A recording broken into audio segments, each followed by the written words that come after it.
Now, there is an interesting report though. I think Albert Jacoby was behind that that latest they call it National Defense Strategy. It's a Mm. draft that is now on the desk of Pete Hegseth. So we don't see, I didn't find that, it's not open, to public, but there is a report, people leaked some of this main point, and the title of the article, this is political, it says Pentagon plan prioritize homeland over China threat. So we need to translate that. What it means is that I don't think anybody seriously believe that U.S. homeland is under any kind of threat. But what it Mm. says is that they should pull back, probably at this point realize contain China is become increasingly hard. So they trying to say that we should pull back a little bit. Is that what I mean? The article Yeah, says, I think so. I think no. so. Okay. I mean, about 8 months ago, when Trump first became president, and after some of his original comments, Alex Christopher and I did a program on the Mm-hmm. Iran in which we discussed how some people in Trump's team and Trump himself, on occasions, of course, he's never Mm-hmm. consistent because he has one Mm-hmm. idea Yeah. one day Yeah. and then he has a completely different idea the next day.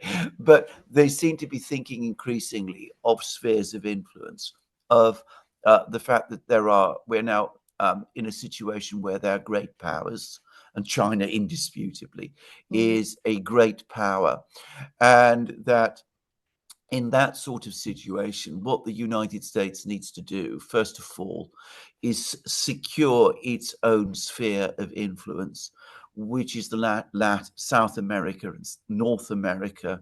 And North America, by the way, includes Greenland, by the way, and just to make that absolutely clear, but to secure their own sphere of influence so as to be in a stronger position to compete in future against the other great powers. It's a terrible idea. Mm-hmm. Mm-hmm. Just to make that already clear. Again, an unbelievably aggressive one. The paradox of it, the absurdity of it, is that, of course, the Americans do talk about spheres of influence, and there's some talk that Trump is going to reaffirm America's commitment to the Monroe Doctrine, and is even going to rename it, surprise, surprise, the Trump Doctrine. But China has never been interested at any point in its history Mm-hmm. in spheres of influence. I can say this absolutely because I have read, as you know, Chinese history. This has never been any part of China's statecraft at any time. There have been countries which have been part of China's cultural influence: Mm-hmm. Korea, Vietnam, Japan. There's been what Westerners refer to as the tributary system, which is basically a system of diplomacy and mutual trade, which is always misrepresented in all kinds of ways that I'm not going to waste time discussing in this program. But China has never, at any point in its history, shown any interest in spheres of influence. That idea just doesn't exist there. So, we can again see the contrast between the Chinese outlook and the American one. And I mean, this is a terrible idea because what it basically means is that the United States is now going to start pillaging and exploiting and plundering Latin America all over again, just as it did before the Second World War, and trying to use the resources of the American continents in order to build up its own power, ultimately, of course, in order to push back against China, Mm-hmm. which has no interest in any of this and only wants to be, if not America's friend, which is now becoming more and more difficult, America's partner in many things. That's I guess explains what they're doing in Venezuela, right? Yeah. They definitely trying to now. I just learned that the China did build a floating oil platform in Venezuela, so that's probably part of it.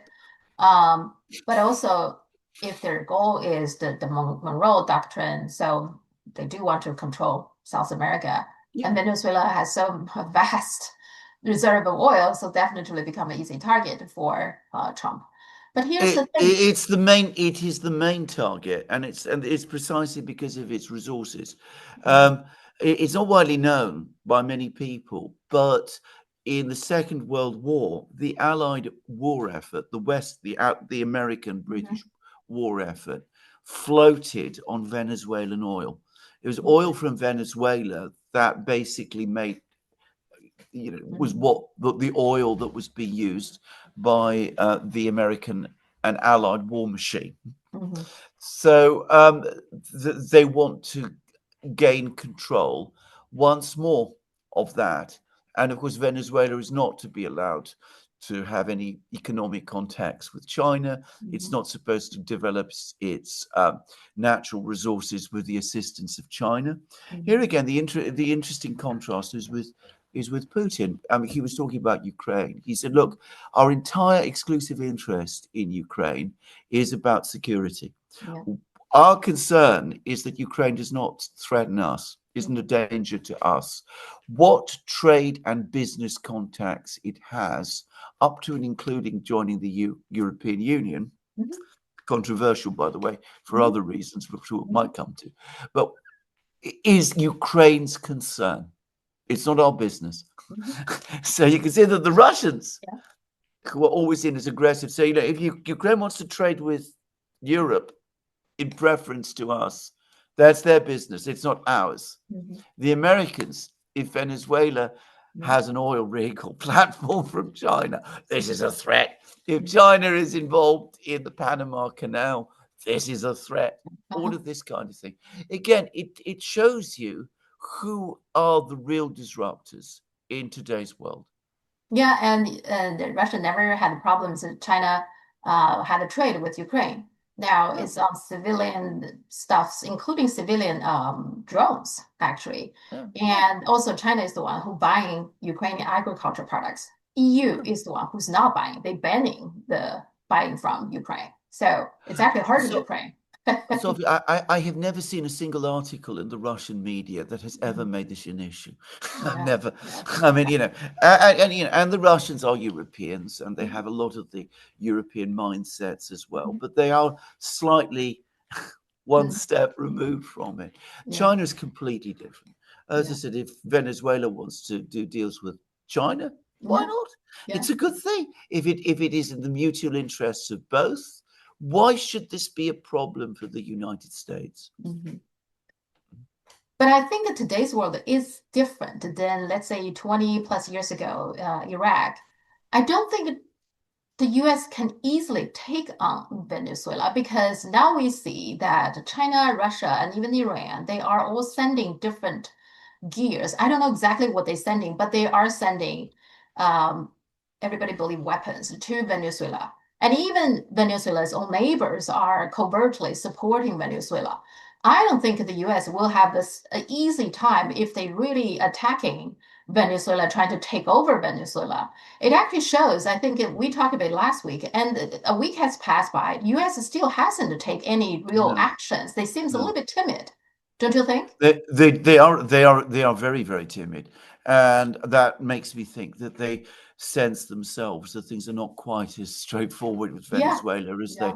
as they imagine. There's a number of things to say here. Firstly, there's no doubt at all that the world has changed radically since 2002. I mean, the United States is not as dominant Mhm. as it was then. Also, Venezuela is not diplomatically isolated in the way Yeah, that Iraq was. I yeah. mean, the simple fact was um, most countries around the world, including China and including Russia, did not like uh, Saddam Hussein, and there were very good reasons why they would not like him. Mhm. So, I mean, there is this difference. Venezuela is not diplomatically isolated. It has many friends around the world, and yes, they will do whatever they can to help. Mhm. But of course, Venezuela is closer to the United States than to China or Russia, just to say. Mhm. But you're absolutely right about something else. I mean, again, I've never actually been to Latin America myself, but again, I know a lot about Latin American history. My wife has just been to Mexico, by the way. Mhm. An American attack on Venezuela will provoke a very strong reaction Yeah. in Yeah. South America. Yeah. I mean, the idea that the United States can go back to marauding around South America in the way that it did in the 20th century, and that South Americans will simply accept it, is profoundly and catastrophically wrong. Anybody who thinks it doesn't know South America or its history at all. Okay.